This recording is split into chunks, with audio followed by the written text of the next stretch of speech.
आज हम आपको करा रहे हैं प्रैक्टिस सेट 05। यहाँ हम जितने भी क्वेश्चन करा रहे हैं सभी इम्पोर्टेंट क्वेश्चन करा रहे हैं। मैं एसपी सैनी, आपका हमारे इस चैनल पे स्वागत है। तो चलिए करते हैं वीडियो को शुरू। तो लीजिए, बिना टाइम वेस्ट किए सबसे पहला क्वेश्चन आपकी स्क्रीन पे है। अगर आपको इस क्वेश्चन का आंसर आता है तो आप मेरे से पहले कमेंट बॉक्स में इसके आंसर को दे सकते हैं। तो क्वेश्चन देखिए क्या है। ये बोर्ड मास रूल से हम इसको करेंगे। तो सबसे पहले देखिए, छोटा ब्रैकेट हम इसका सॉल्व करेंगे। छोटा ब्रैकेट है ये वाला। तो 2 में से 3 यानी कि -1 बचेंगे और -1 की पावर -1 हो जाएगा माइनस, और 2 यहाँ पर माइनस का है तो ये हो जाएगा 2 +3, ठीक है, और -1 तो ये हो जाएगा 5 की पावर -1 यानी कि 1/5। तो राइट आंसर हो गया इसका 3। तो देखिए नेक्स्ट क्वेश्चन स्क्रीन पे है 202 क्वेश्चन। तो इसमें इसकी वैल्यू हमसे पूछी है। तो इसके लिए हम क्या करेंगे, इसको थोड़ा सॉल्व करेंगे। देखिए क्या सॉल्व करेंगे, 2 की पावर 300, क्योंकि नीचे 2 की पावर 300 है तो वही हम ऊपर से कॉमन ले रहे हैं। तो 2 की पावर 300 हमने कॉमन ले लिया। तो 2 की पावर 300 कॉमन लेंगे तो यहाँ बचेगा 2 की पावर 10 माइनस 2 की पावर 1, ठीक है। हमने 2 की पावर 300 कॉमन इसलिए लिया है जिससे अपोन वाला ये पूरे का पूरा कट जाए। तो यहाँ पर देखिए 2 की पावर 10 माइनस 2 यानी 2 और कॉमन ले लेते हैं तो ये बचेगा 2 की पावर 9 -1। तो राइट आंसर हो गया इसका 3। अब चलिए देखिए नेक्स्ट क्वेश्चन है ये वाला क्वेश्चन। क्वेश्चन क्या है, व्यंजक इतने का एक गुणनखंड है। तो इसे फैक्टर करेंगे हम। देखिए इसे पास पास रख ले रहे हैं। तो जब हम इसे पास पास रखेंगे तो क्या आएगा, x² + y² माइनस के 2xy और माइनस के z²। और ये देखिए ये फॉर्मूला बन गया x - y का होल स्क्वायर माइनस z²। अब यहाँ पर हम दो वर्गों के अंतर का फॉर्मूला लगा देंगे, यानी कि बीच में एक बार प्लस लगाएंगे और एक बार माइनस। तो x - y माइनस के z। अब इसमें देख लीजिए कौन सा आंसर मिल रहा है। तो x - y + z। तो देखिए यहाँ पे ये वाला इससे मिल गया, यानी इसका राइट आंसर हो गया फर्स्ट। अब चलिए देखते हैं नेक्स्ट क्वेश्चन। देखिए नेक्स्ट क्वेश्चन 204 में क्वेश्चन, 203 में हो गया था, 204 क्या है। देखिए अमन इस समय अब्दुल से 15 वर्ष छोटा है। अमन जो है अब्दुल से, तो अगर अब्दुल x है तो अमन जो है वो कितना है, x - 15 यानी 15 वर्ष छोटा। 15 वर्ष छोटा है। 6 वर्ष बाद अब्दुल की आयु, यानी कि इस समय x है तो 6 वर्ष बाद कितनी हो जाएगी अब्दुल की, x + 6, और अमन की भी बढ़ेगी 6 वर्ष, कितनी हो जाएगी x - 15 + के 6 बाद। ये इस समय x + 6 जो है वो उस समय आएगी दुगनी है, यानी कि डबल है, ठीक है। अब इसको देखिए सॉल्व कर लेते हैं थोड़ा सा। x + 6 और ये हो जाएगा 2x - के 9। तो इसमें राइट आंसर हो गया फर्स्ट।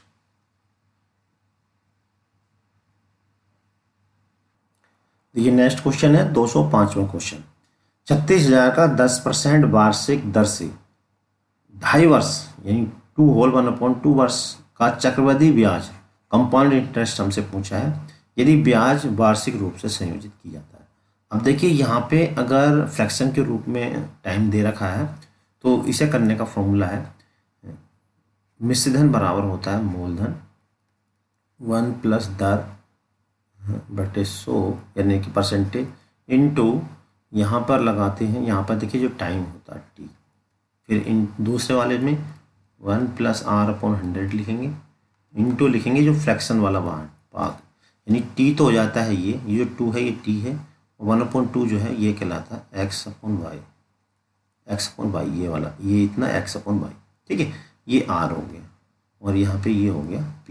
तो यहाँ से देखिए क्या मिश्र धन निकल के आ जाएगा। तो p के स्थान पे हमें दे रखा है 36,000, ठीक, और यहाँ 1 + 10%, r की जगह 10 है तो 10 से इसको भाग दे देंगे तो 1/10 हो जाएगा।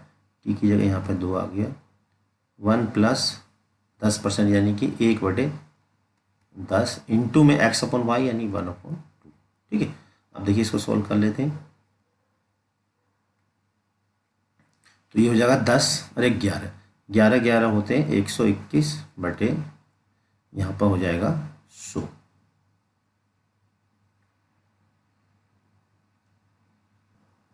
तो यहाँ पर देखिए ये हो गया है। सो और ये हो जाएगा 10 दूनी 20, 20 से अरे 21/20।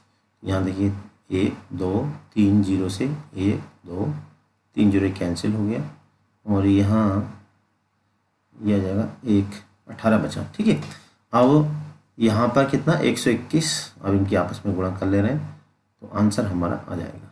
तो पहले हम देखिए 21 से कर देते हैं इसकी, 21 कम 21, 21 दूनी 42, 42 से 2 44। ठीक है, 21 कम 21 से 4 25 और इंटू में 18। अब 18 से और गुणा कर लेते हैं, 18 कम 18, 18 का 1, 18 चौक 72, 72 1 73, 18 पंजे 90, 90 और 7 97, 18 दूनी 36, 36 और 9 हो गए 45। ठीक है, ये आ गया ए। हमसे क्या पूछा, इंटरेस्ट पूछा। ठीक है, तो वो इंटरेस्ट हो जाएगा ए माइनस के पी। तो ए है हमारे पास 45,738 और पी है हमारे पास 36,000। तो 36,000 इसमें से हम कम कर देंगे तो ये बचेगा, अब देखिए यहाँ पे ये बचेगा 7 3 8 और यहाँ कितना बचा, ये बचा 15 में से 6 गए 9। ठीक है, 15 में से 6 गए 9, यहाँ बचा अच्छा 9,338 रुपये। तो राइट आंसर हो गया 30। देखिए नेक्स्ट है क्वेश्चन, इतने को मानक रूप में निम्न में से किस प्रकार से व्यक्त किया जा सकता है। स्टैंडर्ड फॉर्म में बदलना, तो स्टैंडर्ड फॉर्म में देखिए यहाँ पर पॉइंट कितने के बाद है, 1 1 2 3 4 5 6 7 8 9 10। तो 10 पॉइंट आएंगे तो 10 की पावर ये हो जाएगा 1.23 into 10 to the power minus के 10। तो यहाँ पे ऐसा है ये वाला तीसरा, तो इसका राइट आंसर हो गया तीसरा। अब देखिए नेक्स्ट क्वेश्चन है यहाँ पे ये वाला क्वेश्चन, क्या आंकड़े इतने के बहुलक तथा माध्यक का योगफल। अब देखिए बहुलक क्या होता है, जिस अंक की बारंबारता सबसे अधिक होती है वो उसका बहुलक कहलाता है। और माध्यक क्या, ठीक बीच वाला पद माध्यक होता है अगर उसे आरोही अथवा अवरोही क्रम में रखा जाए। तो पहले मैं इसको देखिए आरोही क्रम में लिख लेता हूँ। तो सबसे पहला जो है ये 12 से पहले है 11, तो 11 12 12 कितने हैं, 12 हैं 2। ठीक है, ये गिन लें। अब उसके बाद देखिए 13 कितने हैं, 1 2 3, 1 2 3, 13 हो गया। और उसके बाद देखिए अब आएगा ये हो गया 14, 14 इसमें नहीं है। और उसके बाद 15 1 ही है 15, 16 इसमें नहीं है। उसके बाद आ गया 18। तो कितने गिन लेते हैं, देखिए 1 2 3 4 5 6 7 8, अच्छा 11 1 है, 12 कितने हैं 1, यहाँ गिनो 1 2 3 4 5 6 7 8 9 है। तो यहाँ पे कौन सा रह गया, 11 हो गया, 11 2 है, अच्छा ठीक है 11 क्या है, 2 एक ही है, एक ही है। तो यहाँ पर देखिए ठीक बीच का जो पद है वो कहलाता है माध्यिका। तो बीच का पद नंबर 13 तो होगी इसकी माध्यिका यानी कि ME। अब MO का मतलब होता है मॉडुलस यानी बहुलक। अब बहुलक क्या है, जो सबसे ज़्यादा बार आया, तो सबसे ज़्यादा बार यहाँ पर आया 13, तो 13 इसका बहुलक हो गया। इन दोनों का सम हमसे पूछा है, तो ये हो गया 26। तो राइट आंसर हो गया इसका 2। चलिए अब देखते हैं क्वेश्चन नंबर 208। आकृति में कोण 2 3 और 4 आपस में बराबर है। अगर ये जो 5 है वो 150 है, ठीक है, तो कोण 1 कितना होगा। अब देखिए जब ये 150 है और ये एक सरल रेखा है, सरल रेखा पर जो कोण बनता है वो 180 बनता है, ठीक है। कोण 5 150 है, तो 180 में से 150 अगर हम माइनस कर देंगे तो हमें कोण 4 मिल जाएगा। कोण 4 हो जाएगा हमारा 30, ठीक है। जब ये 30 है तो ये भी 30 हो गया, 3 भी, और जो 2 है वो भी 30 हो गया। यहाँ भी देखिए एक सरल रेखा है, सरल रेखा पर कोण बनता है 180, 180 में से 30 या 30 60 कम कर देंगे तो यहाँ आ जाएगा 120। तो राइट आंसर हो जाएगा इसका 120 यानी कि सेकंड, ठीक है। अब चलिए देखते हैं, देखिए नेक्स्ट क्वेश्चन है स्क्रीन पे, क्वेश्चन नंबर 209। दो संख्याएं ए और बी के अभाज्य गुणनखंड ये दे रखे हैं, तो ए और बी का लासा होगा। तो अब यहाँ पर देखिए 2 कितने बार आया हुआ, 1 2 3 4 यानी 2 की पावर 4 इंटू 3 इंटू 5। इसी तरह से यहाँ पर देखिए कितना आया हुआ, 2 का स्क्वायर हो जाएगा, 3 का स्क्वायर हो जाएगा और ये हो जाएगा 5 का स्क्वायर। ठीक है, एलसीएम क्या होता है, जो कॉमन है उसमें हाईएस्ट पावर, तो 2 में हाईएस्ट पावर 2 की पावर 4। ठीक है, 2 की पावर 4 इसमें नहीं है, ये आंसर नहीं है इसका और ये नहीं है। ठीक है, फिर 3 में हाईएस्ट पावर 3 का स्क्वायर, 3 का स्क्वायर देखिए इसमें भी है, इसमें भी है, इसमें भी है, दोनों में है, तो इससे पता नहीं चल रहा। अब 5 की हाईएस्ट पावर स्क्वायर, 5 का स्क्वायर किसमें, इस वाले में, तो राइट आंसर हो गया इसका सेकेंड। ठीक है, अब चलिए देखते हैं, देखिए नेक्स्ट क्वेश्चन ये क्या है, त्रिभुज ए बी सी और डी एफ में, त्रिभुज ए बी सी और डी एफ में कोण बी जो है ई बराबर 90। अच्छा, इसमें का मतलब दोनों त्रिभुज जो है वो समकोण है ऐसे आके। क्या है, देखिए त्रिभुज ए बी सी और यहाँ त्रिभुज है डी ई एफ और बी बराबर है डी ई और ये कितना है 90 डिग्री। ठीक है, 90 डिग्री। तो ए बी सी ये सर्वांग इनमें से कौन सी सर्वांग समता होगी, यानी कौन सी इसमें कॉन्ग्रुएंसी होगी, ये हमें बताना है। ठीक है, तो ए बी बराबर ई एफ, ए बी बराबर क्या है ई एफ। ठीक है, और बी सी बराबर डी, बी सी बराबर डी ई, कोण बी बराबर ई। अब देखिए दो भुजाएं और उनके बीच का कोण अगर बराबर हो तो इसे बोलते हैं हम साइड एंगल साइड। वैसे 90 डिग्री अगर इनका हाइपोटेन्यूस इक्वल होता तो आर एच एस होता, लेकिन ए सी बराबर डी एफ नहीं है, इसलिए आर एच एस तो होगा नहीं। ठीक है, तो यहाँ पे जो राइट आंसर होगा एस एस यानी कि सेकेंड होगा। ठीक, अब चलिए देखते हैं, देखिए नेक्स्ट क्वेश्चन 211वां क्वेश्चन क्या है। 211वां क्वेश्चन, त्रिभुज पी क्यू आर में क्यू आर को बिंदु एस तक बढ़ाया गया है और बाह्य कोण पी आर एस 100 डिग्री है। त्रिभुज पी क्यू आर में, त्रिभुज पी क्यू आर में क्यू आर को एस तक बढ़ाया गया, क्यू आर को एस तक बढ़ाया गया और बाह्य कोण पी आर एस कितना 100 डिग्री है। ठीक, 100 डिग्री है। आर पी बराबर आर क्यू, आर पी बराबर है आर पी बराबर आर क्यू, यानी कि ये वाला कोण और ये कोण क्या है आपस में बराबर है, क्योंकि समान भुजा के सम्मुख कोण बराबर होते हैं। ठीक है, तो कोण पी क्यू आर, कोण P Q R, P Q R की कोण की माप क्या होगी, पी क्यू आर, यानी ये वाला कोण हमसे पूछा, यानी एक्स की वैल्यू पूछी है। तो देखिए ये सरल रेखा का कोण बनता है 180, तो 180 में 100 माइनस कर देंगे तो ये आ जाएगा 80। इसका मतलब अब x प्लस 80 बराबर इस त्रिभुज में पी क्यू आर में इन सबका जो टोटल होगा वो 180 होगा। 180 यानी कि हो जाएगा 2x, 180 में से 80 घटाएंगे ये आएगा 100, तो x बराबर आ जाएगा 50, यानी कि कोण Q बराबर आ जाएगा 50। तो राइट आंसर हो जाएगा इसका फर्स्ट। तो देखिए अब है next question, question number 212। Question क्या देखिए, क्वेश्चन है यदि किसी बहुभुज का परिमाप का मतलब पेरीमीटर, यानी सभी साइड का जो सम है वो 16 सेंटीमीटर है, क्षेत्रफल 16 सेंटीमीटर स्क्वायर है, बहुभुज कौन सा हो। देखिए परिमाप त्रिभुज तो हो नहीं सकता क्योंकि परिमाप 16 है और क्षेत्रफल 16 है, तो परिमाप होता है सभी साइड का सम। ठीक है, वर्ग में क्या होता है, देखिए सभी भुजाएं बराबर होती हैं, तो इसका मतलब अगर भुजा ए है तो a plus a plus a plus a बराबर 16, यानी कि a बराबर आ जाएगा यहाँ पे 4। ठीक है, और इसका क्षेत्रफल होता है वर्ग का भुजा का स्क्वायर, यानी कि 4 का स्क्वायर, और 4 का स्क्वायर कितना हो गया 16।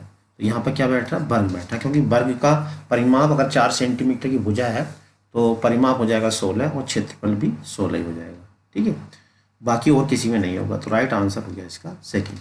अब यहाँ पर चलिए देखते हैं, देखिए नेक्स्ट क्वेश्चन है, क्वेश्चन ये है 36 मीटर वर्गाकार क्षेत्रफल के खेत का परिमाप। अच्छा, अब देखिए 36 मीटर वर्गाकार क्षेत्रफल, तो अगर वर्गाकार खेत की जो भुजा है वो a है तो हमें a स्क्वायर दे रखा है 36, तो इसका मतलब वर्गाकार खेत की जो भुजा हो गई वो 6 हो गई। ठीक है, 6 मीटर। आप क्या कह रहा है, 36 मीटर वर्गाकार खेत क्षेत्रफल के खेत का परिमाप, इसका जो परिमाप है यानी इस खेत का, यानी कि 4a इसके बराबर है। इसका परिमाप एक आयताकार लॉन जिसकी चौड़ाई, जो आयताकार लॉन है उसकी जो चौड़ाई है, अगर लेंथ इसकी कैपिटल B है और चौड़ाई क्या है इसकी B है, एक आयताकार लॉन जिसकी चौड़ाई वर्गाकार खेत की भुजा की 2/3 यानी चौड़ाई जो है वो 2/3 इंटू ए है। ठीक है, वर्गाकार की जो भुजा उसकी 2/3 समान है। अब देखिए किसके आयत का क्षेत्रफल, आयत का परिमाप होता है 2 गुणा लंबाई प्लस चौड़ाई। वर्ग का परिमाप किसके, आयत के परिमाप के बराबर है, और इसकी जो चौड़ाई है वो आयत की वर्गाकार की जो भुजा है उसकी 2/3 है, यानी 2/3 इंटू ए की जगह कितना लगा देंगे, 6 लगा देंगे, तो 3 दूनी 6 यानी 4 हो गई। तो लेंथ हमें पता करनी, तब हम इसका एरिया निकाल पाएंगे। तो इसकी वर्गाकार की भुजा है 6, 2 ऐसी रहेगा, लेंथ हमें निकालनी, चौड़ाई हमें दे रखी है कितनी हो गई 4। तो सोल्व कर देंगे, देखिए 4 छंग 24, 24 को 2 से भाग दे देंगे 12, और इसमें से 4 माइनस कर देंगे, तो लेंथ बराबर हो गई, लेंथ बराबर आ गई 8। ठीक है, लेंथ कितनी आ गई 8। अब हमें क्या निकालना है इसका, अब हमें निकालना है इसका एरिया। ठीक है, तो एरिया क्या होता है ना, आयत का लंबाई गुणा चौड़ाई, लेंथ इंटू ब्रेथ। लेंथ है 8, ब्रेथ है यहाँ पे 4, तो 8 चौक 32, तो 32 यहाँ पे 32, तो 32 कौन सा है, यानी ये वाला इसका राइट आंसर हो गया। अब देखिए चलेंगे, देखेंगे नेक्स्ट क्वेश्चन। किसी लंबवृत्तीय बेलन के आधार की परिधि 44 सेंटीमीटर। लंबवृत्तीय बेलन के आधार की परिधि, तो आधार की परिधि होती है 2πr, कितनी है वो 44 सेंटीमीटर है। ठीक है, तो यहाँ से इसकी रेडियस निकल जाएगी, r इक्वल टू हो जाएगा यहाँ पर देखिए 22, और पाई की वैल्यू होती है 22/7। ठीक है, तो 7 ऊपर जाएगा, 22 आ जाएगा नीचे, तो रेडियस बराबर हो गई 7, और ऊंचाई हमें दे रखी, ऊंचाई हो गई 15। क्या पूछा, बेलन का आयतन ज्ञात कीजिए। तो बेलन का आयतन होता है 1/3 पाई r स्क्वायर h। ठीक है, 1/3 यहाँ ऐसे रहेगा, पाई की जगह 22/7, और r हमने अभी निकाला, ये जाएगा 7 7 49, ऊंचाई कितनी है 15, तो यहाँ से 7 7 49 और 3 पंजे 15, तो 7 दूनी 14 का 4, 7 दूनी 14 1 15। अब हम 5 से इसकी गुणा कर लेंगे, 5 चौक 20, 5 पंजे 25, 2 27, 5 एकम 5, 2 7, तो 770 ये आ गया सेंटीमीटर क्यूब। ठीक है, राइट आंसर हो गया इसका फर्स्ट। ठीक, तो यहाँ पे आयतन क्या था, बेलन का आयतन सेंटीमीटर क्यूब में ज्ञात कीजिए। तो देखिए बेलन का आयतन हो गया ये 770 सेंटीमीटर क्यूब। यहाँ पे ये लंबवृत्तीय बेलन है, शंकु नहीं, हमने शंकु का फॉर्मूला लगा दिया। लंबवृत्तीय बेलन, तो बेलन का जो फॉर्मूला है उसमें ये नहीं आएगा 1/3, यानी कि 1/3 नहीं आएगा, तो इसका मतलब 3 से गुणा और कर दो इसको, तो यहाँ पर 3 से और गुणा कर दी जाएगी। ठीक है, इसी को तो आंसर हमारा आ जाएगा, 3 0 0 हो जाएगा, 3 7 21, 3 7 21, 23 2310, यानी राइट आंसर हो जाएगा। तो यहाँ पे देखिए इस तरह से मैंने यहाँ कर दिया, 2310 सेंटीमीटर हो जाएगा। ठीक है, अब देखिए नेक्स्ट क्वेश्चन देखते हैं, 215वां क्वेश्चन। दो वृत्त जिनकी त्रिज्याएं, मान लीजिए पहली त्रिज्या r1 है, दूसरे की r2 है, उस वृत्त की त्रिज्या क्या होगी जो जिसका क्षेत्रफल इन दोनों वृत्तों के क्षेत्रफल के योग के बराबर है। मान लीजिए बड़ा जो वृत्त है उसकी त्रिज्या कैपिटल R है, तो उसका क्षेत्रफल कितना हो जाएगा पाई r स्क्वायर, और जो छोटा वृत्त है उसका त्रिज्या r1 है, तो उसका क्षेत्रफल हो जाएगा पाई r1 स्क्वायर, और जो दूसरा छोटा वृत्त है उसकी त्रिज्या r2 है, तो उसका क्षेत्रफल हो जाएगा पाई r2 स्क्वायर। बड़े वृत्त का क्षेत्रफल छोटे वृत्त के क्षेत्रफल के योग के बराबर है, तो यहाँ पर देखिए पाई से पाई है कैंसिल हो जाएगा, r1 हमें 8 दे रखा, तो 8 64 64, और r2 दे रखा 6, तो 6 6 36, तो इन दोनों को हम जोड़ लेंगे, ये हो जाएगा 100। ठीक है, तो यहाँ से r बराबर आ जाएगा 10, यानी कि बड़े वृत्त की जो त्रिज्या होगी वो हो गई 10। ठीक है, चलिए अब देखते हैं नेक्स्ट क्वेश्चन। ये नेक्स्ट क्वेश्चन स्क्रीन पे है, क्वेश्चन नंबर 16। आंतरिक माप 60, 30 और 24 सेंटीमीटर वाले एक बक्सा लकड़ी के एक ही साइज के घनों से भरा हुआ है। यदि घनों की कुल संख्या 25 हो तो प्रत्येक घन की भुजा ज्ञात कीजिए। देखिए ये हमें दे रखी साइड, आंतरिक माप 16 सेंटीमीटर, 30 सेंटीमीटर और 24 सेंटीमीटर वाला एक बक्सा लकड़ी के एक ही साइज के घनों से भरा हुआ है। घनों की कुल संख्या 25 है। तो देखिए घनों की संख्या क्या होगी, घनों की संख्या, घनों की जो संख्या होगी वो बड़ा वाला जो बक्सा है उसका आयतन, यानी कि अगर वो क्यूबिकल है तो उसका आयतन होगा लंबाई गुणा चौड़ाई गुणा ऊंचाई, और जो घन है नीचे, घन का आयतन होता है भुजा का क्यूब यानी ए का क्यूब। तो घनों की संख्या हमें दे रखी है कितनी, 25। बड़े घन का आयतन कैसे निकालेंगे, लंबाई गुणा चौड़ाई गुणा ऊंचाई, ऊंचाई कितनी 24। घन का आयतन हम जानते हैं भुजा का क्यूब यानी कि ए का क्यूब। तो अब हम इसको देखिए सॉल्व कर लेते हैं। तो यहाँ से 5 पंजे 25, 5 छंग 30 और 5 एकम 5, 5 दूनी 10, 1 5 दूनी 10। ठीक है, अब इनके आपस में गुणा कर लेंगे। गुणा करने की जरूरत नहीं है, हमें इसका घनमूल निकालेंगे। तो 6 दूनी 12, 6 चौक 24। तो यहाँ पर देखिए हम इसका क्यूब रूट निकाल लेंगे। तो ये हो जाएगा 6 और 6, एक तो हो जाएगा 6, ये जब हम निकालेंगे तो 6 और ये 2, 4 दूनी 8, 8 हो जाएगा 2 यानी कि 12। ठीक है, तो घन की भुजा हो गई 12। तो राइट आंसर हो गया इसका तीसरा। अब देखिए इसके बाद देखते हैं नेक्स्ट क्वेश्चन नंबर 217। पिता की आयु पुत्र की आयु की 6 गुनी है। पिता की आयु पुत्र की आयु की 6 गुनी है। ठीक है, तो 6 गुनी देखिए 4 छंग 24, ये भी हो सकता है आंसर। 5 छंग 30, ये भी हो सकता है। 6 गुनी 6 छंग 36, ये भी हो सकता है। 3 छंग 18, ये वाला बिल्कुल नहीं हो सकता, यानी एक ऑप्शन यहाँ से कट गया। अब देखिए आगे 4 वर्ष बाद, तो 4 वर्ष बाद इसकी उम्र हो जाएगी 8, इसकी हो जाएगी 4 वर्ष बाद 9 और ये वाली हो जाएगी 10। आप क्या कह रहे हैं, 4 वर्ष बाद 4 गुना। आप देखिए 4 गुना कौन सी है, तो 8 का 4 गुना 8 चौक 32, यानी कि पहला इसका आंसर नहीं है। 9 का 4 गुना 9 चौक 36, यानी कि ये भी इसका आंसर नहीं है। तो अब कौन सा बचा, ये बचा। देखिए 10 का 4 गुना 10 चौक 10 का 4 गुना, अच्छा तो इधर भी 4 हमें बढ़ाना था, 36 4 हो जाएगा 40। ठीक है, तो 10 चौक 40, यहाँ भी तो बढ़ाना था, यहाँ हो गया 28, ये भी नहीं बैठ रहे पैसे भी, ये हो जाएगा 34, ये भी नहीं बैठ रहा। तो राइट आंसर हो गया इसका 3, क्योंकि देखिए 4 वर्ष बाद यानी 10 और ये 4 वर्ष बाद हो जाएगी 40, और ये जो 40 है वो 10 का 4 गुना है। ठीक है, तो इस तरह से तीसरा इसका राइट आंसर हो गया। नेक्स्ट क्वेश्चन देखिए स्क्रीन पे। एक पासे को एक बार फेंका जाता है, अभाज्य संख्या आने की प्रायिकता ज्ञात कीजिए। तो अभाज्य संख्या जो होती है पासे में वो होती है 2, 3 और 5, यानी ये जो केस हैं वो कितने हैं, 3। और कुल प्रकार होते हैं 6। प्रोबेबिलिटी होती है अनुकूल प्रकार बटे कुल प्रकार। तो इसका राइट आंसर हो गया 1/2, यानी कि तीसरा इसका राइट आंसर हो गया। अब देखते हैं, देखिए 219वां क्वेश्चन। क्वेश्चन क्या है, x-2 इसका एक गुणनखंड है। अगर ये इसका गुणनखंड है तो इसको सेटिस्फाई करेगा, यानी x के स्थान पर हम 2 रख देंगे तो इक्वल क्या आएगा 0।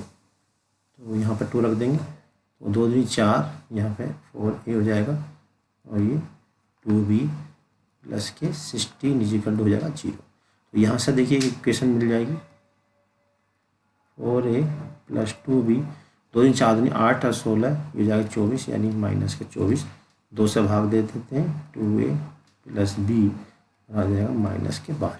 ठीक है, और b बराबर कितना है 4 है, यहाँ से क्वेश्चन में दे रखा है, तो b के स्थान में 4 रख देंगे तो ये हो जाएगा 6a, तो 6 दूनी 12, ये बराबर आ जाएगा माइनस के 2। अब देखिए a हमें मालूम हो गया, तो अब हम यहाँ से b निकाल देंगे। b है इसका 4 गुना यानी कि 8, तो यहाँ पर आंसर हो गया -2 -8, यानी कि राइट आंसर हो गया इसका तीसरा।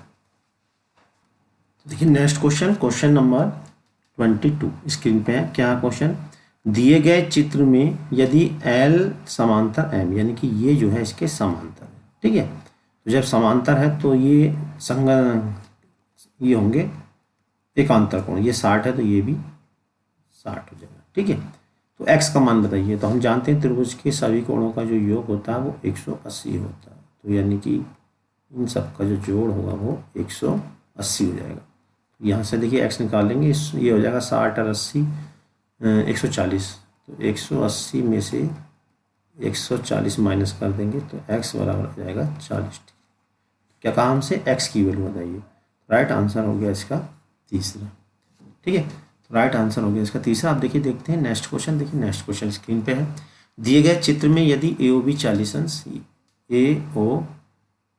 OAB ये 40 अंश है। चूंकि ये देखिए त्रिज्याएं, तो त्रिज्याएं बराबर होती हैं और समान भुजा के सम्मुख कोण जो होते हैं वो बराबर होते हैं, यानी 40 है तो ये भी 40 हो गया। ACB बताइए, ये हमसे पूछा। तो त्रिभुज के तीनों कोणों का योग होता है 180।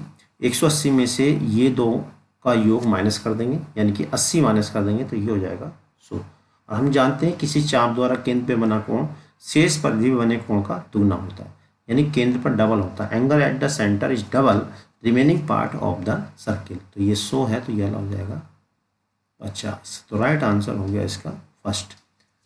अब चलिए देखते हैं, देखिए नेक्स्ट क्वेश्चन आ गया। नेक्स्ट क्वेश्चन ये है, क्वेश्चन क्या है, यदि किसी समबाहु त्रिभुज का क्षेत्रफल, समबाहु त्रिभुज का क्षेत्रफल, हम जानते हैं समबाहु त्रिभुज क्षेत्रफल होता है √3/4 इंटू भुजा का स्क्वायर। भुजा अगर समबाहु त्रिभुज की ए है तो ए का स्क्वायर। अब देखिए एरिया हमें दे रखा है 16√3। तो यहाँ से हम क्या करेंगे, समबाहु त्रिभुज की भुजा निकाल के √3/4 इंटू भुजा का स्क्वायर। तो देखिए √3 से √3, 16 चौका 64 और 64 का वर्गमूल लेंगे, ये हो जाएगा 8। ठीक है, क्या कहा हमसे, परिमाप। परिमाप क्या होता है, सभी भुजाओं का जोड़। तो 3 भुजाएं होती हैं समबाहु में, तो 8 + 8 + 8, तो ये नहीं परिमाप इसका हो जाएगा 8 16 8 3 24, यानी परिमाप हो जाएगा 24, यानी राइट आंसर हो गया इसका सेकंड। अब चलिए देखते हैं 223वां क्वेश्चन। देखिए आ गया स्क्रीन पे, बहुपद इतने अगर x + 1 से विभाजित किया जाए तो शेषफल 19 आता है। तो ये बताइए, तो शेषफल 19 दे रखा, तो इसका मतलब x + 1 = 0, x बराबर आ जाएगा -1। तो -1 रख के इक्वल में क्या रख लेना, हमें 19 रख लेना, क्योंकि रिमाइंडर कितना दे रखा है 19 है। तो हम जानते हैं रिमाइंडर कैसे निकलता, अगर हम x के प्लेस पे जो फैक्टर होता है उससे 0 के इक्वल करके x की वैल्यू रख दें तो रिमाइंडर निकल के आ जाता है। तो यानी कि 19 बराबर होगा, x के स्थान रखेंगे -1, तो जब यहाँ -1 रखेंगे तो 1 हो जाएगा, इसमें -1 रखेंगे तो ये प्लस का 2 हो जाएगा, इसमें -1 रखेंगे तो ये हो जाएगा प्लस का a, और यहाँ कुछ नहीं कर सकते, माइनस से भी ऐसे रहेगा। तो देखिए कितना हो गया, ये हो गया 3 और 7, यानी ये हो जाएगा -4, और ये हो जाएगा इधर जाके 3 -4। अच्छा, तो यहाँ पे कितना हुआ था, ये 1 हो गया, ये -2 हो गया। अच्छा, ये वाला स्टेप यहाँ पे छूट गया है, +3 और तो ये हो जाएगा 3 3 6, वही -1 इधर हो जाएगा 20, और ये हो जाएगा 4a। तो ए बराबर आ जाएगा 5, ये बराबर 5। तो राइट आंसर हो गया इसका 3, राइट आंसर हो गया इसका 3। देखिए नेक्स्ट क्वेश्चन है 224वां क्वेश्चन। क्वेश्चन क्या है, देखिए, पानी से लबालब भरे एक खुले उल्टे शंक्वाकार बर्तन की ऊंचाई 8 सेंटीमीटर। अब खुला शंक्वाकार उल्टा रखा हुआ है, यानी कि शंकु जो है इस ऐसे रखा हुआ शंक्वाकार है, ठीक है, इसमें पानी भरा हुआ, लबालब का मतलब बिल्कुल ऊपर तक भरा हुआ। पानी से भरे लबालब भरे हुए खुले उल्टे शंक्वाकार बर्तन की ऊंचाई हमें दे रखी है, इसकी हाइट h बराबर है 8 सेंटीमीटर, ठीक है। त्रिज्या दे रखी है r बराबर 5 सेंटीमीटर।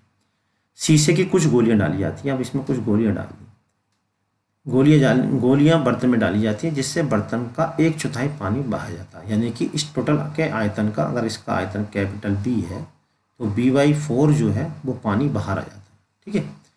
1/4 का मतलब ये हो गया, तो ये पानी बाहर आ जाता है। शीशे की प्रत्येक गोली की त्रिज्या ये है, यानी गोली जो डाली गई है वो यानी कि स्फीयर है, उसकी रेडियस हमें दे रखी है, तो मान लीजिए कैपिटल R मान लेते हैं, उसकी रेडियस जी कितनी 0.5।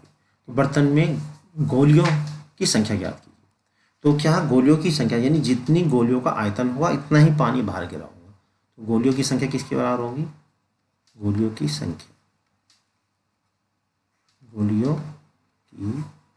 किसके बराबर होगी, बाहर गिरे पानी का आयतन अपॉन एक गोली का आयतन, ठीक है। तो बाहर गिरा पानी का आयतन कितना है B/4, और एक गोली का आयतन कितना है 4/3 इंटू πr, ठीक है, और ये 1/4 यहाँ से जाएगा।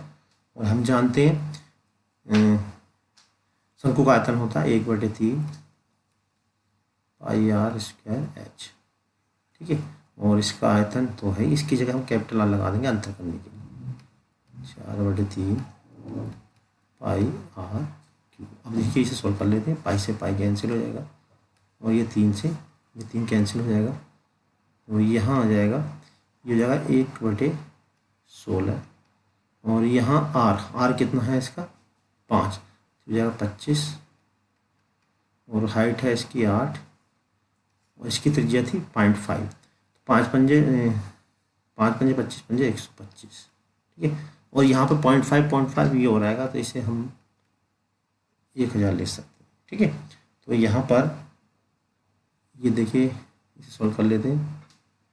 8 दूनी 16 और ये हो जाएगा 25 चौका 100। तो कुल मिला के हमारी गोलियों की संख्या यहाँ से निकल के आ जाएगी। अच्छे पॉइंट लगाएंगे तो ये 0 ऊपर लगेगा, हमने नीचे लगा दिया। 1000 जो आएगा ना यहाँ पे आएगा, तो इसे तभी तो गोलियों की संख्या कम हो जाएगी वरना। तो अब इसे देखिए सॉल्व कर ले रहे हैं हम। तो हमने क्या करा, ये लगाया 25 पंजे 125 हो गया, ऐसे कर लेते हैं, ठीक है। और 8 ही 8 8 दूनी 16 सही है। और 2 पंजे 10, यानी कि 10 कैंसिल हो जाएगा, तो 100 गोलियाँ हो गई। कितनी गोलियाँ हो गई? 100 गोली। तो राइट आंसर हो गया इसका तीसरा। अब देखिए नेक्स्ट क्वेश्चन। देखिए नेक्स्ट क्वेश्चन है स्क्रीन पे। क्वेश्चन क्या है? चित्र में ओ वृत्त का केंद्र है, OCB की वैल्यू ज्ञात कीजिए। OCB ये निकालना, ठीक है। तो हम जानते हैं किसी चाप द्वारा केंद्र पे बना कोण शेष परिधि पे बने कोण का दुगना होता है। अगर ये 100 है तो ये हो जाएगा 200, ठीक है। अब 360 में से 200 माइनस कर देंगे तो ये हो जाएगा 160, ठीक। अब क्या कह रहा है? तो OCB ये हमें निकालना। तो त्रिभुज के तीनों कोणों का योग होता है 180। तो अगर ये x है तो ये भी क्या हो जाएगा x। क्यों? क्योंकि ये त्रिज्याएं हैं और समान त्रिज्याओं के यानी समान भुजाओं के सम्मुख कोण समान होते हैं। तो इन सब का योग कितना होगा? 180, यानी कि x प्लस 160 बराबर होगा 180। तो यहाँ से हम x निकाल देंगे। देखिए 2x बराबर हो जाएगा, ये बचेगा 20, तो x बराबर हो जाएगा 10। x का मतलब हो गया OCB। तो OCB कितना हो गया? 10, यानी इसका राइट आंसर हो गया 10 डिग्री। अब देखिए नेक्स्ट क्वेश्चन है, क्या है?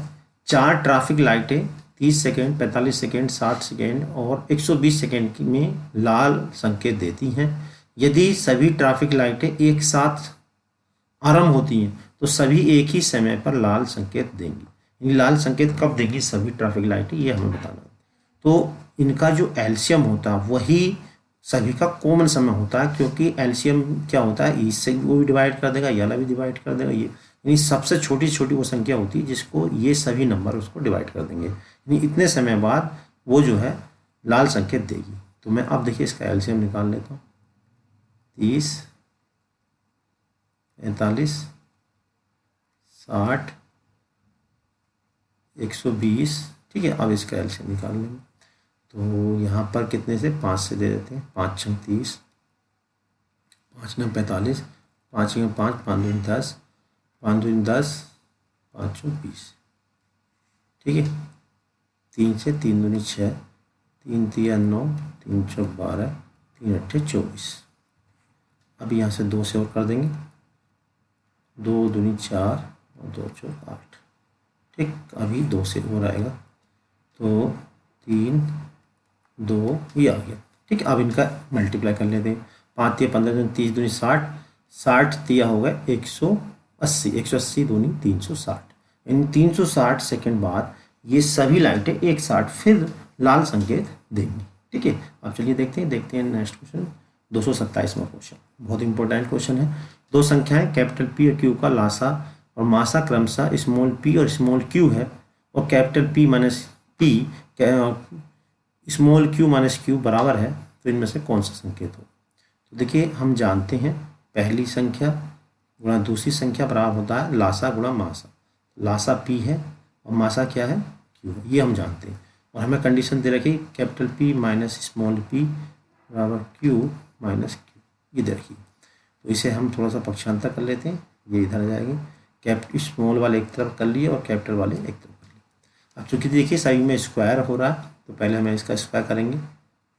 P square plus Q square plus के 2pq। ऐसे इधर भी स्क्वायर करेंगे, P square plus Q square plus के 2pq।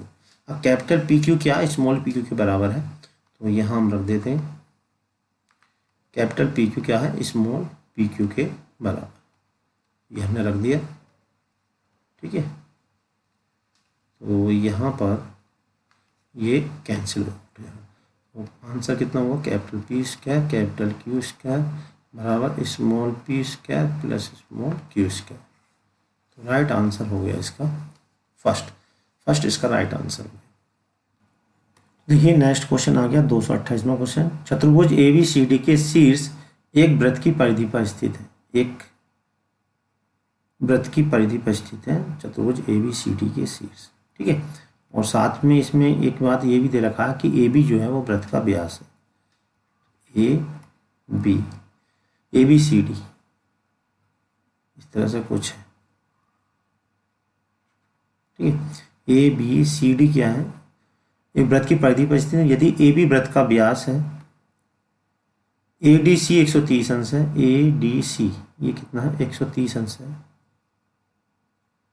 तो बी ए सी ज्ञात की, बी ए सी ये हमें बताना, ठीक है। तो हम जानते हैं अर्धवृत्त में बना कोण समकोण होता है, यानी कि ये 90 अंश हो गया। चक्रीय चतुर्भुज के आमने सामने के कोणों का योग होता है 180 अंश। ये 130 है तो ये हो जाएगा 50 अंश। तो त्रिभुज के तीनों कोणों का योग होता है 180। 180 में से 90 प्लस 50 माइनस कर देंगे तो ये आ जाएगा 40। तो राइट आंसर हो जाएगा इसका सेकेंड, ठीक। अब चलिए देखते हैं। देखिए नेक्स्ट क्वेश्चन 29वां क्वेश्चन। ओ ए ओ बी ओ सी घन की एक ही शीर्ष ओ पर मिलने वाली कोरे हैं। अब देखिए घन जो बनता है इस टाइप का घन होगा। अभी यहाँ पे क्या कह रहा है देखिए, इसको समझेंगे। ये मिल गया और ये रह गया। हाँ अब देखिए यहाँ पर है ओ ए ओ बी, तो ये ओ मान लेते हैं, इसको ए मान लेते हैं, इसको बी और इसको सी। ओ ए ओ बी ओ सी घन की एक ही शीर्ष ओ पे मिलने वाली कोरे हैं। प्रत्येक की लंबाई क्या है यहाँ पे देखिए, ये ए है, ये भी ए है, ये भी ए है। तो त्रिभुज ओ ए बी सी का क्षेत्रफल यानी कि ए को मिला दो यहाँ से, ये अंदर की ओर जो त्रिभुज बनेगा इसका क्षेत्रफल निकालना। तो इसका जो भुजा होगी वो समबाहु त्रिभुज बनेगा और इसकी जो भुजा होगी वो इसका विकर्ण होगी। इन समबाहु त्रिभुज की जो भुजा होगी, कैपिटल ए मान लेना है, समबाहु त्रिभुज भुजा वो हो जाएगी इस घन का विकर्ण। तो घन का विकर्ण होता है भुजा अंडर रूट, घन का विकर्ण होता है भुजा अंडर रूट 2। तो भुजा ए है, इसकी रूट 2 ये विकर्ण हो गया।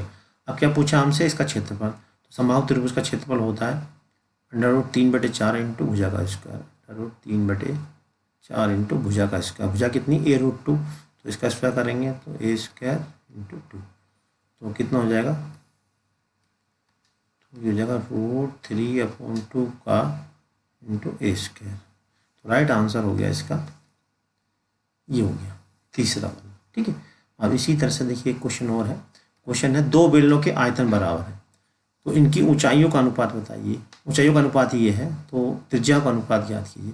आयतनों के अनुपात के आयतन क्या बराबर है, यानी कि B1 बराबर B2 बराबर B, ठीक है। तो पहले बेलन का आयतन बटे दूसरे बेलन का आयतन क्या होगा, πr1 स्क्वायर, ऊंचाई यहाँ अलग है h, दूसरे बेलन का आयतन क्या होगा πr2 स्क्वायर h2। पाई से पाई कैंसिल हो जाएगा। ये आयतन बराबर है तो B1 की जगह भी B होगा, B2 की जगह भी B होगा।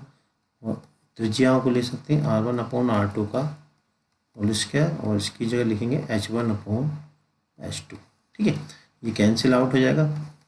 r1/r2 त्रिज्याओं का अनुपात कितना है, अच्छा ऊंचाइयों का अनुपात हमें दे रखा है 1/3, तो r1/r2 का स्क्वायर और यहाँ दे रखा 1/3।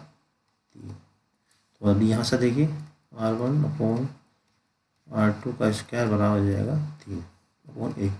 स्क्वायर रूट लेंगे तो r1/r2 बराबर हो जाएगा √3/1, ठीक। अब देखिए इसमें क्या करा मैंने, √3 से ऊपर गुणा कर दिया और √3 से नीचे कर दिया, तो कितना हो जाएगा 3/√3, यानी कि यह जाएगा 3/√3। तो राइट आंसर हो गया इसका फोर्थ। अब देखिए आज 31वां क्वेश्चन क्या है, दो समरूप त्रिज्यों के क्षेत्रफल क्रमशः 4 और 9 सेंटीमीटर है, संगत भुजाओं का अनुपात। तो संगत भुजाएं अगर A1 और A2 हैं, संगत भुजाएं जो होती हैं उनके संगत भुजाओं के उनका जो क्षेत्रफल होता है संगत भुजाओं के वर्गों के अनुपात के बराबर होता है, यानी कि इसका स्क्वायर जो होगा वो उनके क्षेत्रफलों के अनुपात के बराबर होगा ये। ठीक है, तो इसका स्क्वायर रूट ले लेंगे 2/3। राइट आंसर हो जाएगा 2:3, यानी कि फोर्थ इसका राइट आंसर हो जाएगा। क्वेश्चन नंबर 32 यानी कि 232, यदि ए बी सी कोई तीन शून्येतर वास्तविक संख्याएं हों तो हमें कैपिटल ए की वैल्यू निकालनी है। ठीक है, अब देखिए यहाँ पे जो है अगर तीन रेशनल नंबर या उनके अनुपात, तीन संख्याओं के अनुपात सेम हो तो उसमें हम एक जैसा रूल ऊपर और नीचे लगा सकते हैं। तो यहाँ पर देखिए क्या रूल लगाया गया कि पहले को दुगुना किया गया, फिर दूसरे को 3 गुना किया गया और उसमें से माइनस किया गया, फिर सी को 5 से गुना किया गया और फिर उसमें प्लस किया गया। तो वही रूल हम देखिए यहाँ पे नीचे लगाएंगे। तो पहले वाले नंबर को 2 से गुणा करेंगे, तो 2 से गुणा करेंगे तो ये हो जाएगा 4, फिर माइनस का चिन्ह लगाएंगे। देखिए जो ऊपर रूल ले आओ वही यहाँ लगाएंगे। फिर दूसरे वाले को हम 3 से गुणा करेंगे, तो 3 से गुणा करेंगे तो ये हो जाएगा 3 3 9, फिर प्लस का निशान है तो प्लस लगा देंगे। फिर तीसरे वाले को यानी सी वाले को हमें क्या 4 से गुणा करना है, सॉरी 5 से, 5 से गुणा करेंगे तो 5 चौक 20। अब देखिए इसे हम सोल्व कर लेते हैं, तो कितना हो गया 20 4 24, 24 में से 9 कम कर देंगे तो ये हो जाएगा 15। तो इसका राइट आंसर हो गया फोर्थ। देखिए नेक्स्ट क्वेश्चन है, किसी व्यक्ति के पास 1 रुपये 50 पैसे और 25 पैसे के कुछ सिक्के हैं जिनका मूल्य 210 रुपये, यानी कि 1 रुपये और 50 पैसे और 25 पैसे के जो टोटल सिक्के हैं उनका मूल्य कितना 210 रुपये। ठीक, अब देखिए 50 पैसे को 1 रुपये में चेंज करने के लिए 100 से भाग दे देंगे, यानी कि 1 रुपये का आधा भाग 1/2 हो जाएगा। 25 पैसे को रुपये में चेंज करने के लिए इसे भी 100 से भाग देंगे, यानी कि हमें कुल मिलाकर 1/2 और 1/4। तो यहाँ पे 1 रुपये के सिक्के ये हो गए और 50 पैसे में 1 रुपये का आधा भाग होगा और 25 पैसे में जो होगा वो 1 रुपये का चौथाई भाग होगा। और उनका रेशियो हमें दे रखा है, तो हम यहाँ से रेशियो कितना हो जाएगा 5x ले लेंगे इसको, 6x और 8x। ठीक है, इन सब का जो टोटल होगा वो 210 रुपये है। तो अब देखिए किसने अनुपात में 5x, 1 रुपये की जो है वो 5x में, तो ये तो 5x ही रहेगा। ठीक है, दूसरे वाले क्या है 6x, यानी 50 पैसे 6x के 6 अनुपात में, तो रुपये में चेंज करा तो 1/2, यानी 6x को हमें 1/2 से मल्टीप्लाई करना है, यानी 1/2 हो जाएगा। इसे रुपये में चेंज करने के लिए इसे हमने क्या करा 4 से डिवाइड किया, यानी कि 1/4 से मल्टीप्लाई कर देंगे, तो 8x/4। कहने का मतलब यह है जैसे मान लिया 50 पैसे के आपके पास 20 सिक्के हैं, अब आपको रुपये में चेंज करना है। ठीक है, तो 50 पैसे के 20 सिक्के हैं, तो इसका मतलब हमें जो है 50 पैसे को पहले रुपये में चेंज करेंगे इस तरह से। ठीक है, और ये भाग दे देंगे तो ये जाएगा 10 सिक्के हो गए। तो यहाँ पे जो संख्या वो इतनी दे रखी है हमने, कितनी है 8x। ठीक है, 25 पैसे वालों की, और जो इनकी 50 पैसे वालों की वो 6x है। तो अब इनका टोटल मूल्य कितना है, टोटल मूल्य है 210 रुपये। अब इसके हम देखिए सॉल्व कर लेते हैं, तो 4 यहाँ पे एलसीएम आ जाएगा और 4 एलसीएम लेके हो जाएगा 4 पंजे 20 और ये हो जाएगा 6 दूनी 12x प्लस के 8x इजिकल टू 210। तो 12 8 20 20 12 8 20 और 20 हो गए 40, 4 210, 4 से 100 काट देंगे, 4 2 40 और ये तो x बराबर आ गया 21। ठीक है, अब हमसे क्या पूछा रुपए के सिक्के, तो रुपए के सिक्के किस अनुपात में 5x, यानी कि रुपए के सिक्के हो जाएंगे 5x इज इक्वल टू 5 × 21, तो ये हो जाएंगे 5 × 5 5 दूनी 10, यानी 105। तो राइट आंसर हो गया इसका फोर्थ। देखिए नेक्स्ट क्वेश्चन है 234वां क्वेश्चन, ए की power x equal to B, B की power y is equal to C और सी की power z is equal to A है, तो एक्स वाई जेड का शून्यतर मान क्या होगा, शून्यतर मान नेगेटिव नहीं होना चाहिए। तो देखिए हमें क्या दे रखा है, हमें दे रखा है ए की power x is equal to B, तो यहाँ से ए की वैल्यू निकालेंगे तो ए की वैल्यू हो जाएगी 1 बी की पावर 1/x। बिल्कुल इसी प्रकार हमें दे रखा बी की power y is equal to c, तो यहाँ से b इज इक्वल टू हो जाएगा सी की पावर 1/5, यानी दूसरी साइड में जाके क्या होता है पलट जाता। तो सी की power z is equal to A दे रखा है, तो c इज इक्वल टू हो जाएगा ए की पावर 1/z। ठीक, अब क्या करना है हमें, देखिए यहाँ पे इस वाली जगह b की वैल्यू रख देंगे, ये वाली सबसे पहले। तो b की वैल्यू है c की पावर 1/y, यानी c की पावर 1/y इंटू 1/x। ठीक, तो इसे हम थोड़ा सॉल्व करेंगे तो c की पावर आ जाएगा 1/x/। अब इस c की जगह ये वाली वैल्यू रख देंगे, तो c की जगह वैल्यू रखेंगे तो c की जगह वैल्यू है a की पावर 1/z, और ये 1/x/y ऐसे रहेगा, यानी कि a की पावर इधर 1 हुआ और यहाँ हो जाएगा a की पावर 1/x/z। अब देखिए दोनों साइड से कंपेयरिंग कर देंगे, तो कंपेयरिंग करेंगे तो 1 इज इक्वल टू आ गया 1/x/z। तो x/z कितना हो जाएगा, x/z इज इक्वल टू हो जाएगा 1। तो यह राइट आंसर हो गया हमारा फोर्थ। अब देखिए नेक्स्ट क्वेश्चन आ गया स्क्रीन पे, 1/x plus 1/y is equal to u दे रखा है, xy is equal to 1/b। तब हमें इसकी वैल्यू हमें निकालनी है, तो इसे निकालने के लिए हम क्या लिखेंगे, 1/x प्लस 1/y का होल स्क्वायर का सूत्र। तो इसका सूत्र क्या होगा, देखिए 1/x² प्लस 1/y² प्लस के 2/xy ये होगा। ठीक है, x प्लस वाई की वैल्यू हमें दे रखी है u, तो इसके स्थान पर हमने लिख दिया u²। ये हमें निकालना, तो इसको हम छुएंगे नहीं।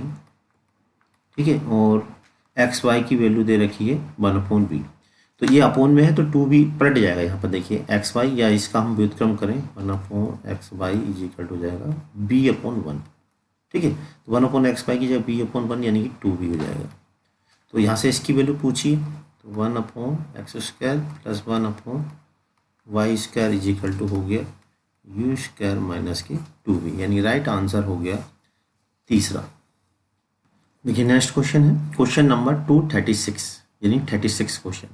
5 की पावर यहाँ पे ये x है और ये x है, ठीक है, हाँ, और यहाँ पे दे रखा x प्लस के 3, ये अंडर रूट में इतने में, तो x की वैल्यू याद कीजिए। तो 5 की पावर ये x तो ऐसे रहेगा, और अंडर रूट 32 का मतलब 2 की पावर 5 की पावर 1/2, यानी अंडर रूट से निकालेंगे तो ये हो जाएगा x अपॉन अंडर रूट 32 का मतलब हो गया 2 की पावर 5 और रूट का मतलब है 1/2, यानी कि ये हो जाएगा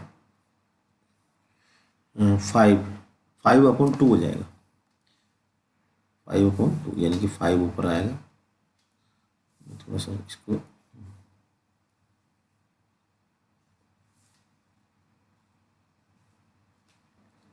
तो ये हो जाएगा 2 की पावर 5/2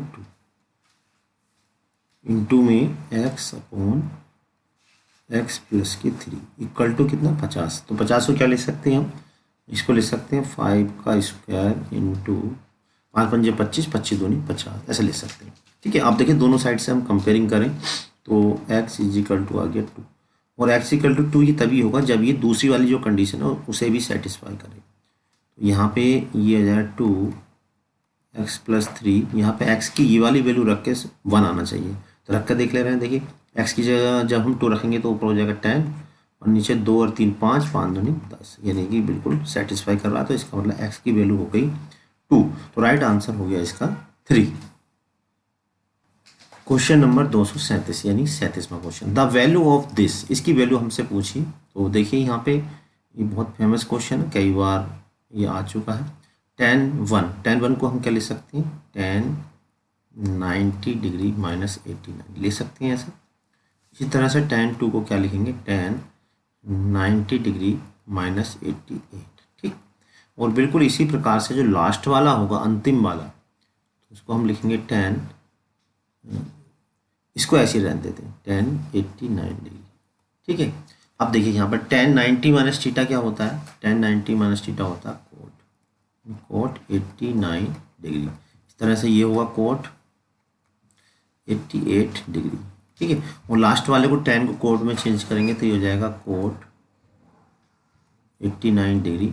बिल्कुल इसी तरह से इससे पहला वाला जो आएगा वो आएगा कोट 88 आएगा। ठीक है, और बीच में देखिए जरा यहाँ ध्यान देंगे 1 से लेकर 89 तक है, तो कहने का मतलब ये है 44 दूनी 88, 44, और बीच में जो आएगा एक आएगा tan 45।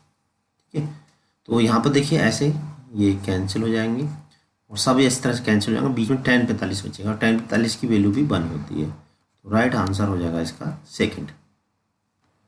देखिए 238वां question, sin a plus cos square is equal to 1, then the value of expression this, इसकी वैल्यू हमसे पूछी है। ठीक है, तो चलिए निकाल देते हैं। देखिए हमें जो दे रखा है ये दे रखा है sine A plus sine square A is equal to 1। तो यहाँ से साइन ए की वैल्यू मैं निकाल लेता हूँ। तो sine A is equal to हो जाएगा 1 माइनस साइन स्क्वायर ए। सर्व समीकरण से आइडेंटिटी से 1 माइनस साइन स्क्वायर ए क्या होता है, वो होता है कोस स्क्वायर। ठीक है, हमने क्यों चेंज करा, क्योंकि हमें कोस में आंसर निकालना। अब देखिए हम इसका दोनों साइड में स्क्वायर रूट कर देते हैं, सॉरी स्क्वायर कर देते हैं। साइन स्क्वायर है, ये हो जाएगा कोस की पावर 4a। और साइन स्क्वायर क्या होता है, 1 माइनस के कोस स्क्वायर है, ये होता है कोस की 4a। अब कोस को हम देखिए लेफ्ट में ले जाएंगे, तो लेफ्ट में ले जाएंगे तो कोस स्क्वायर ए प्लस राइट में सॉरी कोस की power 4a is equal to हो जाएगा 1। तो इसका राइट आंसर हो गया 1। देखिए नेक्स्ट क्वेश्चन 239वां क्वेश्चन, आकृति में सममित रेखाओं की संख्या कितनी है। अब देखिए सममित से मतलब क्या होता है, जैसे मान ली कोई भी आकृति है, जैसे मान ली समद्विबाहु त्रिभुज है, अगर हम उसमें कोई लाइन ऐसी खींचें कि उस लाइन के दोनों साइड में जो आकृति है बिल्कुल सेम टू सेम दिखे, तो वो लाइन जो कहलाती है सममित लाइन, यानी सिमेट्रिक लाइन कहलाती है। तो ऐसी इसमें कितनी लाइन हो सकती हैं जहाँ पर हम लाइन खींचने पर दोनों साइड में बिल्कुल सेम टू सेम फिगर दिखे। तो देखिए कितनी हो सकती है, या देखेंगे ध्यान से। सबसे पहले एक तो ये लाइन हो सकती है जिसमें देखिए दोनों साइड से लेफ्ट की राइट में फिगर बन जाएगी। ठीक है, इसी तरह से दूसरी जो हो सकती है वो एक ये वाली हो सकती है, थोड़ी ये वाली थोड़ा बीच में जाएगी, थोड़ा आउट हुई, 2 हुई। तीसरी जो हो सकती है लाइन ये वाली हो सकती है। ठीक है, अब देखिए 3 तो ये हो गई। अब देखिए चौथी जो हो सकती है वो ये वाली लाइन हो सकती है, इससे भी देखिए ऊपर का नीचे का पोर्शन एक जैसा दिखेगा। 5वीं लाइन यहाँ से जा सकती है, इससे भी देखिए लेफ्ट राइट बिल्कुल सेम दिखेगा। और छठी यहाँ से दिख सकती है। इन लाइनों के अबाउट जो है आकृति बिल्कुल सेम टू सेम दिखेगी, यानी कि ये लाइन जो होगी वो एक मिरर का कार्य करेगी। तो इसमें 6 लाइन होगी, तो राइट आंसर हो गया 4th। एक नेक्स्ट क्वेश्चन, क्वेश्चन नंबर 240, आकृति में ए बी सी एक त्रिभुज है, जैसा कि आपको दिख रहा है। ए बी सी की डिग्री में ज्ञात कीजिए। ए बी सी ये वाला हमसे पूछा, ए बी सी की माप डिग्री में, ये एंगल हमसे पूछा। ठीक है, तो ये एंगल निकालने के लिए हमें पहले ये वाला एंगल निकालना पड़ेगा। ए बी सी एक त्रिभुज है, तो ए बी सी की माप डिग्री में ज्ञात कीजिए। कैसे करेंगे, अगर हम 180 में से इन दोनों का सम माइनस कर दें तो एंगल सी निकल जाएगा। तो पहले देखिए हम एंगल सी निकालेंगे। तो एंगल सी क्या होगा, 180 में से हमें क्या करना है, ये माइनस करना है क्या, 119 प्लस 18। ठीक है, तो इससे हमें क्या मालूम है, एंगल सी मालूम हो जाएगा। तो कितना आएगा, देखिए 180 माइनस 119 और 18 होते हैं 137। ठीक, और 10 में से 7 के बचे 3, यहाँ बचा 17 में से 13 के बचे 4, ये 40 डिग्री एंगल सी। ठीक है, अब हमें एंगल बी निकालना। एंगल बी का मतलब angle A B C. Angle A B C क्या हुआ, 180 में से हम क्या माइनस कर दें, ये वाला, और ये जो अभी ताज़ा ताज़ा निकाला हमने ये माइनस कर दें, यानी कि 62 प्लस के 43। जब हम ये माइनस करेंगे तो आंसर हमारा आ जाएगा। तो 2 और 3 कितना हो गया, 5, और 6 4 है 6 हो गए 10। ठीक है, तो कितना आ गया, ये 180 में से 105 75 डिग्री आ गया। 75 तो इसमें है भी नहीं। तो ए बी सी की माप, ए बी सी की माप बिल्कुल सही निकाला हमने। 2 3 5 6 4 10। तो यहाँ पर देखिए इनमें से चारों में से कोई सा भी ऑप्शन ठीक नहीं है, यानी कि इसका जो आंसर है वो 75 डिग्री है। लेकिन अगर ए बी डी अगर निकाला जाए तो इसका ऑप्शन ए सही बैठ रहा है, ए बी डी। ठीक है, सी की जगह क्या जाए यहाँ पे, अगर डी हो जाए तो इसका आंसर फर्स्ट वाला यहाँ बैठ जाएगा, क्योंकि 180 में से 119 माइनस कर देंगे, ये हो जाएगा 61 डिग्री। और इस त्रिभुज में ए बी डी में 180 में से इन दो का सम घटा देंगे तो 57, तब ये फर्स्ट इसका आ रहा है। चलिए अब देखते हैं। देखिए नेक्स्ट क्वेश्चन, देखिए नेक्स्ट क्वेश्चन, क्वेश्चन नंबर है 241, यानी 41 क्वेश्चन। त्रिभुज पी क्यू आर और टी क्यू आर एक ही आधार क्यू आर, त्रिभुज पी क्यू आर। तो 2 त्रिभुज बने हुए हैं इसमें, एक ऐसे बना हुआ है, आधार एक ही दोनों का, त्रिभुज पी क्यू आर, और आधार क्या है इसका, क्यू आर। ये इसका मतलब पी हो जाएगा ये वाला। ठीक है, तथा Q R P Q R तथा क्यू आर के एक ही और बने हैं टी क्यू आर, इसका मतलब टी जो होगा वो ये मान लीजिए टी क्यू आर ऐसे, ठीक है। ये देखिए एक ही आधार क्यू आर तथा क्यू आर के एक ही और बने हैं यदि पी क्यू बराबर टी आर, पी क्यू तो पी क्यू ये वाला पी क्यू बराबर किसके है, टी आर के बराबर, ये क्वेश्चन में हमें दे रखा है, ठीक है। दूसरा हमें दे रखा है T R T R T R P R P R ये वाला इसके बराबर है टी क्यू के बराबर है, ठीक है। तो इनमें से कौन सा कथन सही होगा, तो देखिए इसको करने के लिए पहले हम इसको ट्रायंगल को उठा के बिल्कुल एक तरफ रख लेते हैं, क्योंकि सर्वांग सम के लिए तभी है कि उनकी कोरस्पॉन्डिंग यानी संगत साइड जो होनी चाहिए उस संगत साइड लेनी होती है। तो सबसे पहले देखिए एक त्रिभुज बना लेते हैं हम पी क्यू आर, ठीक।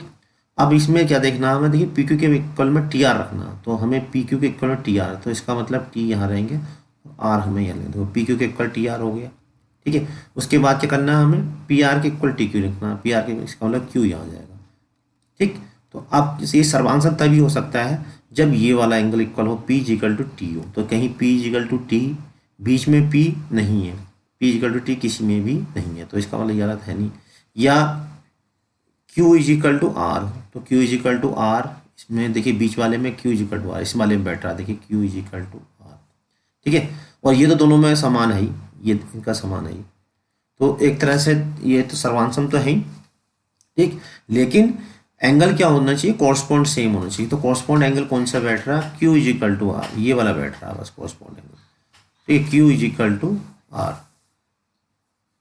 क्यू आर तो टी आर क्यू, हाँ Q is equal to R, इसमें एंगल सेम बैठा। बाकी देखिए सब में Q Q Q Q Q Q के बराबर तो हो ही नहीं सकता, क्यू टी भी बराबर नहीं हो सकता, तो राइट आंसर हो गया इसका सेकंड।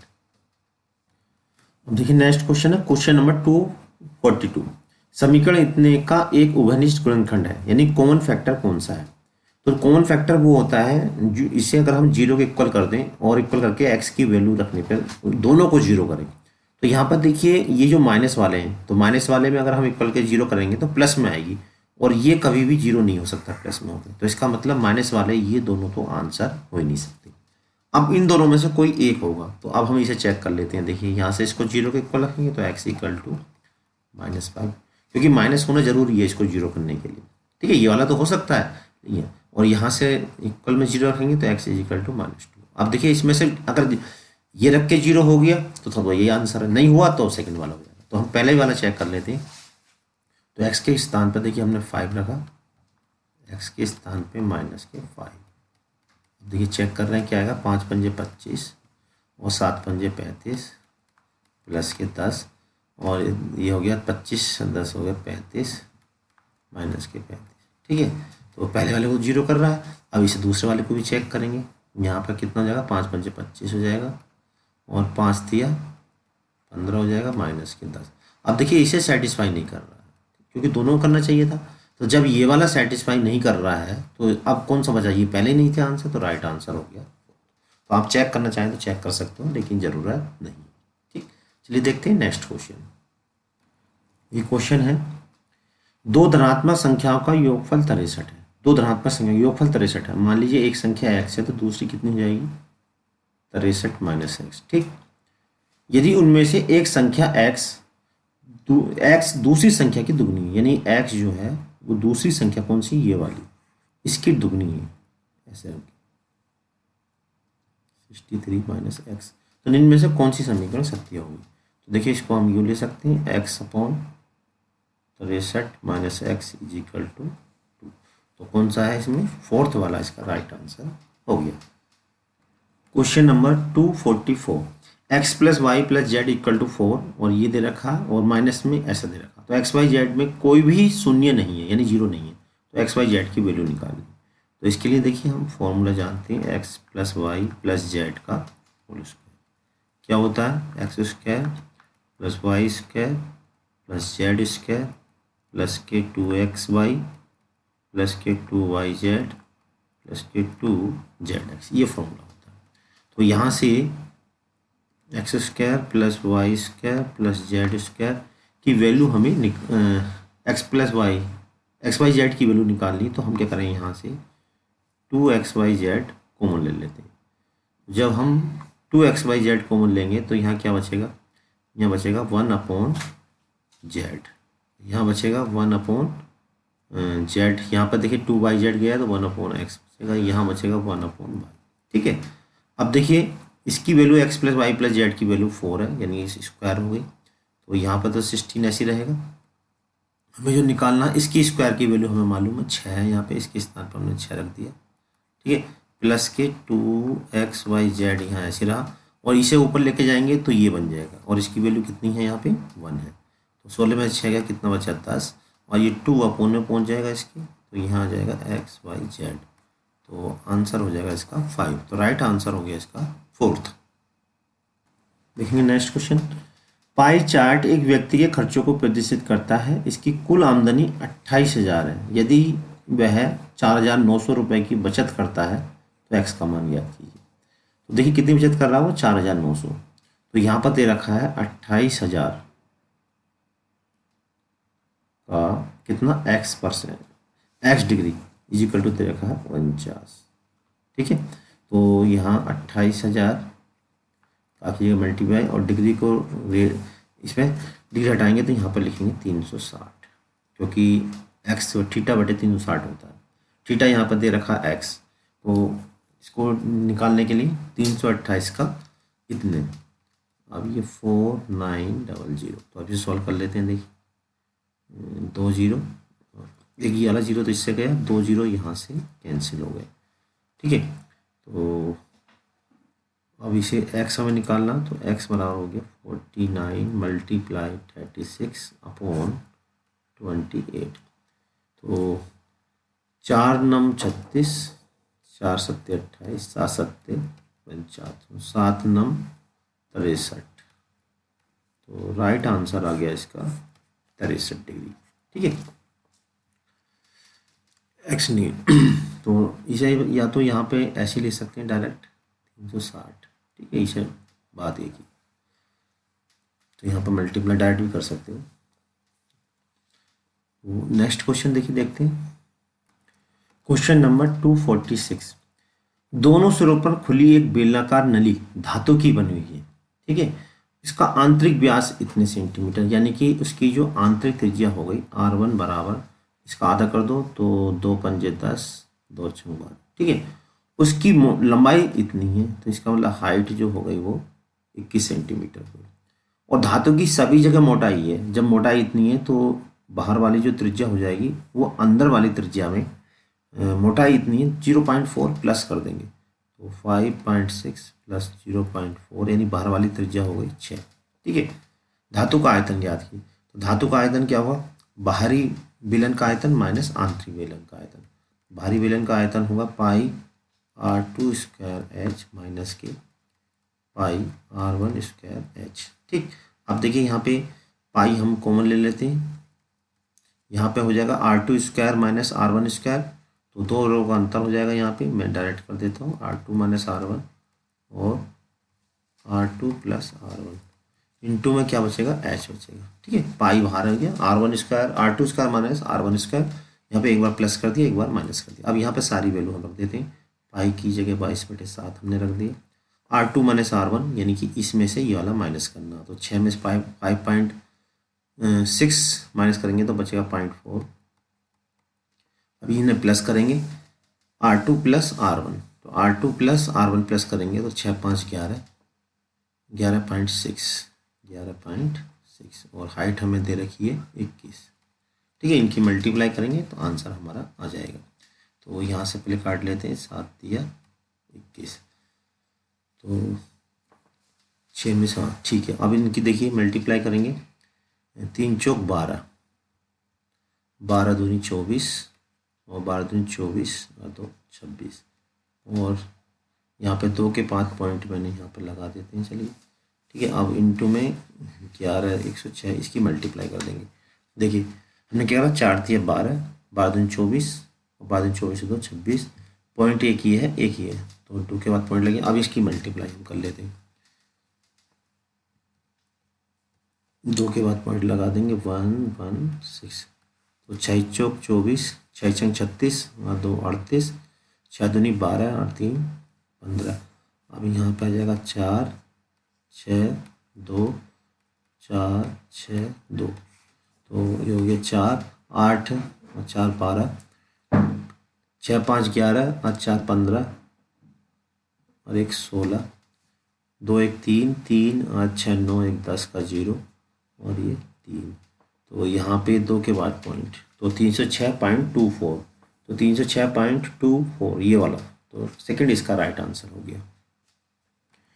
क्वेश्चन नंबर 247, तीन संख्याओं का योग 58 है।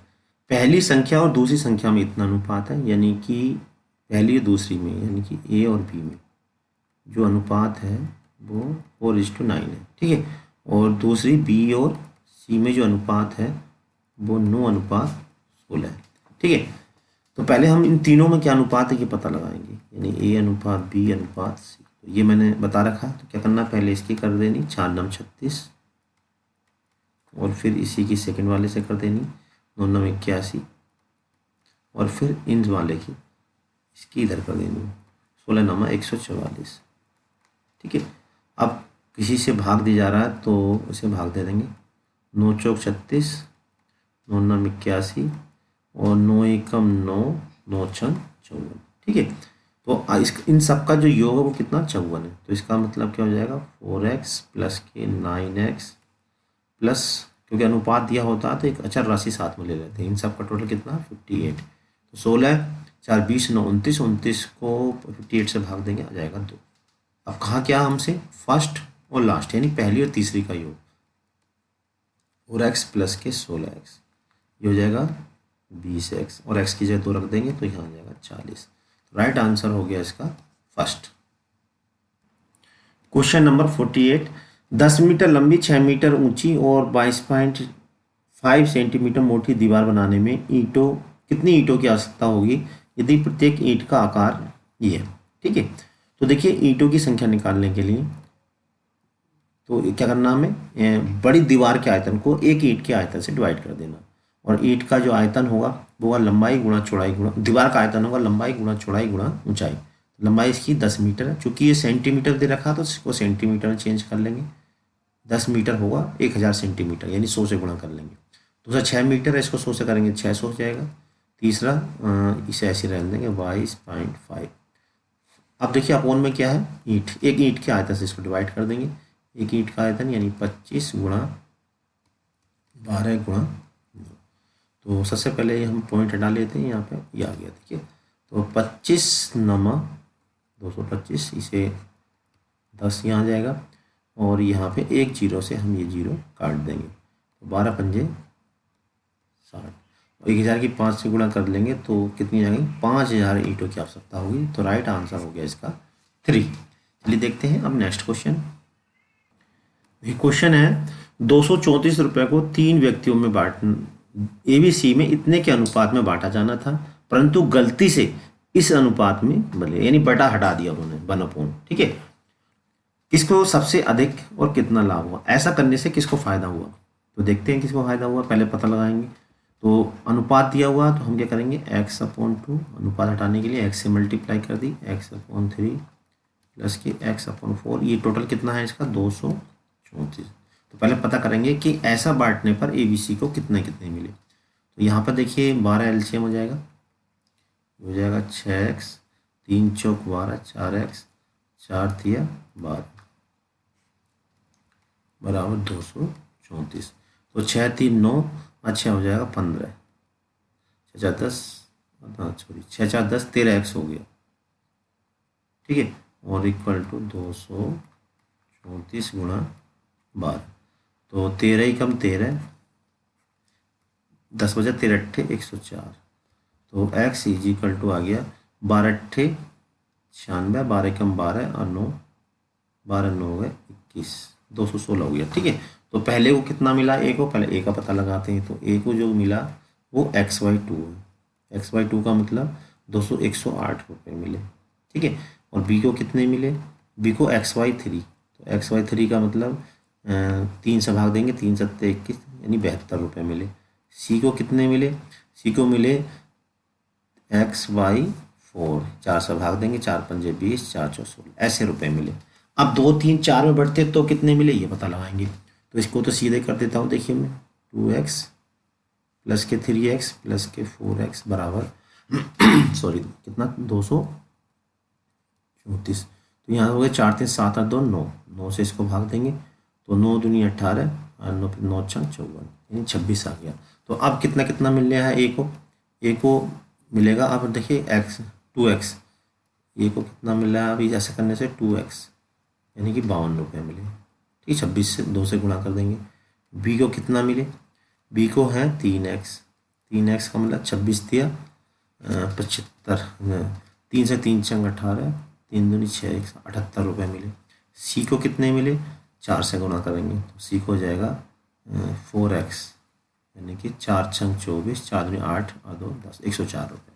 तो देखिए इसमें सी को मिलने थे 104 रुपये, लेकिन मिले कितने, सी को केवल 54 रुपये। ठीक है, तो फ़ायदा किसे हुआ, ऐसा बांटने से सी को सबसे ज़्यादा फायदा हुआ, क्योंकि मिलने थे 54 रुपये मिले, इसे मिल गए 104, तो सी को सबसे ज़्यादा फायदा हुआ। ठीक है, कितना फ़ायदा हुआ ये पता लगा लेंगे। तो कैसे पता पड़ेंगे, 104 रुपये मिले लेकिन मिलने थे कितने, 54 रुपये। तो बाकी तो इससे देखिए घाटा हो गया, इसे 52 रुपये, इसे मिलने थे 52 रुपये, इसे मिले 108 रुपये, यानी कि मिले 100, अच्छा इसे मिलने थे 52 रुपये, हाँ इसे मिलने थे 108 रुपये, इसे मिले 52, ये घाटा हो गया। इसे मिले थे 72 रुपये, इसे मिले 78 रुपये, केवल 4 रुपये का इसे फ़ायदा मिला। इसे मिले थे 54 रुपये और मिल गया 104, तो इससे ज़्यादा फ़ायदा हुआ। ठीक है, तो 104 में 54 यानी कि 50 रुपये का फ़ायदा हो गया, नेट फ़ायदा। तो सी को 50 रुपये का फ़ायदा हो गया सी। चलिए अब देखते हैं 250 क्वेश्चन। तो देखिए आज का अंतिम क्वेश्चन, x की 4 + 1 x की 4 = 47 दे रखा, तो इसकी वैल्यू हमसे पूछी है। तो हम सबसे पहले निकालेंगे यहाँ पे, देखिए यहाँ से x की 4 की हेल्प से हम किसकी वैल्यू निकाल सकते हैं, x स्क्वायर की वैल्यू हम निकाल सकते हैं। कैसे, देखिए क्या लिखेंगे इसे, x² + 1 x स्क्वायर का होल स्क्वायर। तो क्या लिख सकते हैं, x की 4 + 1 x की 4 प्लस के जब डबल करेंगे तो यहाँ पे 2 हो जाएगा। ठीक है, तो इसकी वैल्यू हमें दे रखी कितनी, 47, 47 प्लस के 2 कितना हो गया, 49 हो गया। अब हम इसका स्क्वायर रूट लेंगे तो देखिए x² + 1 x स्क्वायर की वैल्यू आ गई 7 निकलेगी। अब इसी की सहायता से अब हम 1x + 1 x की वैल्यू निकालेंगे। कैसे निकालेंगे, देखिए वही करेंगे जो अभी हमने ऊपर किया था, प्लस के 2, इसकी वैल्यू हमने अभी निकाल दी था जी 7 + 2 यानी कि 9। तो अब हम इसका स्क्वायर रूट लेंगे तो x + 1 x बराबर आ जाएगा 3। निकालना क्या, हमें ये निकालना। तो अब हम यहाँ पे क्यूब वाला फॉर्मूला लगा देते हैं, x + 1 x का होल क्यूब क्या होता है, a³ यानी कि x³ प्लस b³ यानी कि b³ प्लस के 3ab, तो x कैंसिल हो जाएगा, 3ab इंटू ब्रैकेट में a + b, x + 1 x ये जाएगा, क्योंकि x कैंसिल हो जाएगा, ये रह जाएगा। तो x + 1 x की जो वैल्यू है वो हमने अभी निकाली है 9, तो 9 हाँ 3 निकाली है, तो 3 × 9 = 27, ये हो गया। हमें इसकी वैल्यू निकालनी है तो इसे ऐसे रखते हैं, और ये कितना हो जाएगा, 3 तो यहाँ पहले से ही है। x + 1 x की वैल्यू कितना हो जाएगा, 3 हो रहा है, 3 × 9 27 में से 9 गए बचे 18, तो 18 इसका आंसर हो जाएगा। 1/x³ + 1/x³ की वैल्यू हो गई 18, तो राइट आंसर हो गया 3। तो यहाँ पे 18 ही सही है। तो इस तरह से देखिए हमने 250 तक क्वेश्चन करा दिए। इससे आगे क्वेश्चन हम नेक्स्ट वीडियो मिलेंगे, तब तक के लिए जय हिंद जय भारत।